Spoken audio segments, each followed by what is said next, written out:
Hello everyone. आज है 12 जुलाई 2024। आज के जितने भी महत्वपूर्ण करंट अफेयर्स बन सकते हैं उन सभी को इस वीडियो में डिस्कस किया जाएगा। चैनल पे नए हैं तो सब्सक्राइब कर लें।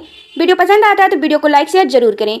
ये वीडियो आने वाले सभी एग्जाम के लिए इंपॉर्टेंट होगा जिसमें करंट अफेयर्स पूछा जाता है। तो चलिए शुरुआत करते हैं और देखते हैं आज का प्रश्न नंबर पहला है, हाल ही में यूनेस्को के द्वारा कितने नए बायोस्फीयर रिजर्व घोषित किए गए? Option A 15, B 20, C 25, D 11। Right answer है ऑप्शन डी 11। व्याख्या देख लेते हैं। हाल ही में यूनेस्को के द्वारा 11 नए बायोस्फीयर रिजर्व की घोषणा की गई है। इसमें पहली बार बेल्जियम और गाम्बिया के बायोस्फीयर रिजर्व को यूनेस्को के वर्ल्ड नेटवर्क बायोस्फीयर रिजर्व में शामिल किया गया है।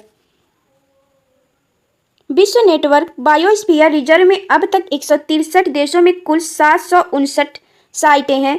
भारत में अब तक कुल 18 बायो रिजर्व हैं, जिसमें यूनेस्को के द्वारा मान्यता प्राप्त 12 बायोस्फीयर रिजर्व शामिल हैं। नेक्स्ट प्रश्न नंबर दूसरा है, हाल ही में किस देश ने भारत के साथ जैविक उत्पादों के व्यापार के लिए द्विपक्षीय समझौते पर हस्ताक्षर किए? ऑप्शन है ताइवान, बी जापान, सी दक्षिण Korea, D Philippines. Right answer है ऑप्शन ए ताइवान। व्याख्या देख लेते हैं। भारत और ताइवान के बीच जैविक उत्पादों के लिए पहले द्विपक्षीय समझौते पर हस्ताक्षर किया गया। इस समझौते के तहत ताइवान में इंडिया ऑर्गेनिक लोगों के प्रदर्शन सहित बिक्री की अनुमति प्रदान की गई। नेक्स्ट है प्रश्न नंबर तीसरा है, जुलाई 2024 में कौन सा देश कोलंबो सुरक्षा सम्मेलन का 5वां सदस्य बना? Option A Pakistan, B Bangladesh, C Afghanistan, D Myanmar. Right answer है ऑप्शन बी बांग्लादेश। व्याख्या देख लेते हैं। हाल ही में मॉरिशस में कोलंबो सुरक्षा सम्मेलन के 8वें उपराष्ट्रीय सुरक्षा सलाहकार स्तर की बैठक हुई।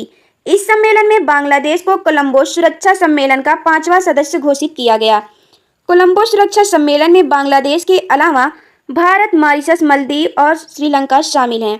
कोलंबो सुरक्षा सम्मेलन की स्थापना 2020 में की गई थी, जिसे भारत, श्रीलंका और मालदीव के त्रिपक्षीय समुद्री सुरक्षा समूह के रूप में स्थापित किया गया था।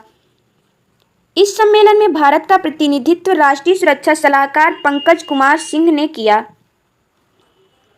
नेक्स्ट प्रश्न नंबर चौथा है, हाल ही में केंद्रीय स्वास्थ्य मंत्री जेपी नड्डा ने सुगम मॉडल पहल शुरू की। यह किससे संबंधित है? ऑप्शन ए परिवार नियोजन से, बी प्राथमिक शिक्षा से, सी क्षय रोग से, डी एड्स रोकथाम से। इसका राइट आंसर है ऑप्शन ए परिवार नियोजन से। व्याख्या देख लेते हैं।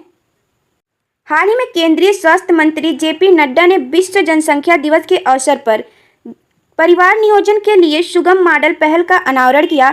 इस पहल का उद्देश्य माताओं और बच्चों को स्वस्थ रखना है।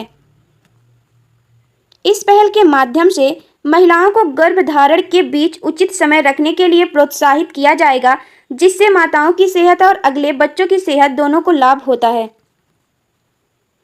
नेक्स्ट प्रश्न नंबर 5वां है, हाल ही में राष्ट्रीय बाघ संरक्षण प्राधिकरण एनटीसीए द्वारा जारी आंकड़ों के अनुसार किस राज्य में सर्वाधिक टाइगरों की मौत हुई? Option A Maharashtra, B Uttar Pradesh, C Uttarakhand, D Madhya Pradesh. इसका right answer option D Madhya Pradesh. व्याख्या देख लेते हैं। हाल ही में राष्ट्रीय बाघ संरक्षण प्राधिकरण द्वारा जारी आंकड़ों के अनुसार वर्ष 2024 में अब तक 75 टाइगरों की मौत हो चुकी है। इन टाइगरों में सबसे अधिक मौतें 23 टाइगरों की मौत मध्य प्रदेश में हुई है। वर्ष 2012 से लेकर 2024 तक सर्वाधिक 65 टाइगर की मौत मध्य प्रदेश के बांधव टाइगर रिजर्व में हुई है। उसके बाद महाराष्ट्र में 14 और कर्नाटक में 12 टाइगरों की मौत हुई है। नेक्स्ट प्रश्न नंबर 6वां है, हाल ही में पेरिस ओलंपिक 2024 के लिए भारतीय टीम का प्रायोजक स्पॉन्सर किसे घोषित किया गया? Option A Tata group, B Reliance group, C Adani group, D Infosys group. Right answer option C Adani group को। व्याख्या देख लेते हैं। हाल ही में पेरिस ओलंपिक 2024 के लिए भारतीय टीम के लिए अडानी ग्रुप को प्रायोजक घोषित किया गया। पेरिस ओलंपिक 2024 का आयोजन 26 जुलाई 2024 से 11 अगस्त 2024 के बीच पेरिस में आयोजित किया जाएगा। पेरिस ओलंपिक 2024 में 4 नए खेल शामिल होंगे, जो इस प्रकार हैं: बार्किंग, सफरिंग, स्पोर्ट्स क्लाइंबिंग और स्केट बोर्डिंग। नेक्स्ट क्वेश्चन है, हाल ही में द्विवर्षीय बहुराष्ट्रीय हवाई युद्ध अभ्यास पिच ब्लैक का आयोजन कहाँ किया जा रहा है? Option A Bharat, B America, C Australia, D Japan. Right answer option C Australia में। व्याख्या देख लेते हैं।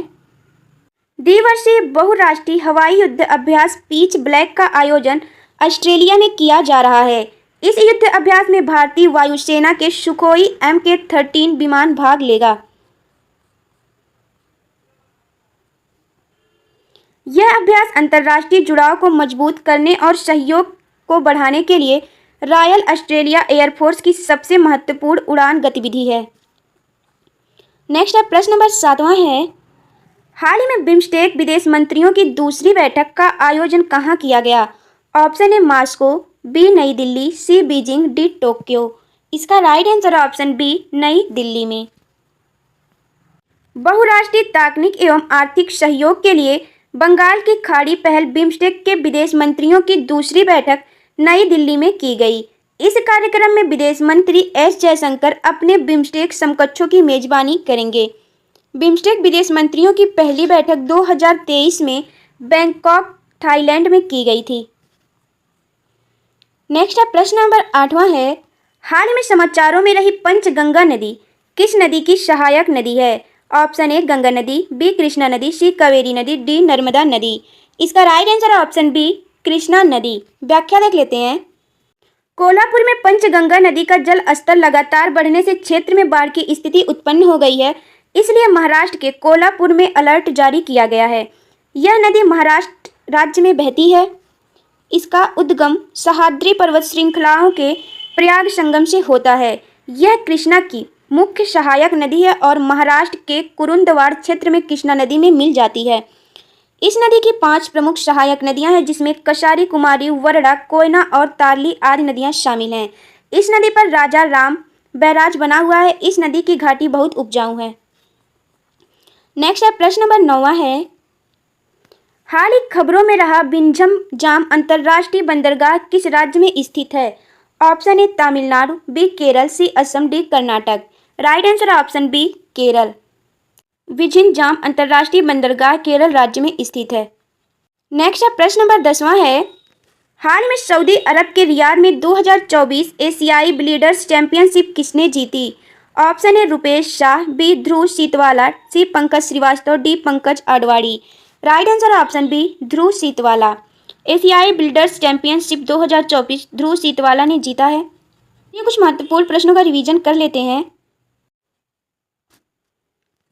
हाल ही में जारी 18वें ग्लोबल जेंडर गैप इंडेक्स 2024 में कौन सा देश शीर्ष स्थान पर रहा? उत्तर है आइसलैंड। 18वें ग्लोबल जेंडर गैप इंडेक्स 2024 में आइसलैंड ने शीर्ष स्थान हासिल किया था। नेक्स्ट है, हाल में किस राज्य सरकार के द्वारा विशेष NRI सेल स्थापित करने की घोषणा की गई? उत्तर है हरियाणा।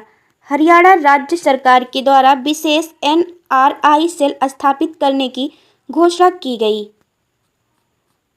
नेक्स्ट है, हाल ही में किस संस्था के द्वारा प्ले टू अभियान शुरू किया गया? उत्तर है राष्ट्रीय एंटी डोपिंग एजेंसी के द्वारा प्ले टू अभियान शुरू किया गया है। नेक्स्ट है, हाल ही में खान मंत्रालय द्वारा खनिज शिखर सम्मेलन का आयोजन कहाँ किया गया? उत्तर है नई दिल्ली में। खान मंत्रालय के द्वारा खनिज शिखर सम्मेलन का आयोजन नई दिल्ली में किया गया। नेक्स्ट है, हाल ही में किस संस्था के द्वारा विश्व पृथ्वी दिवस के अवसर पर जलवायु रणनीति 2030 लॉन्च किया गया? उत्तर है नाबार्ड के द्वारा। विश्व पृथ्वी दिवस के अवसर पर जलवायु रणनीति 2030 लॉन्च किया गया है नाबार्ड के द्वारा। इस प्रश्न का आंसर आप सभी को कमेंट बॉक्स में बताना है।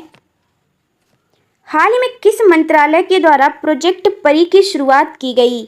ऑप्शन है केंद्रीय स्वास्थ्य एवं कल्याण मंत्रालय, बी गृह मंत्रालय, सी महिला एवं बाल विकास मंत्रालय, डी सांस्कृतिक मंत्रालय।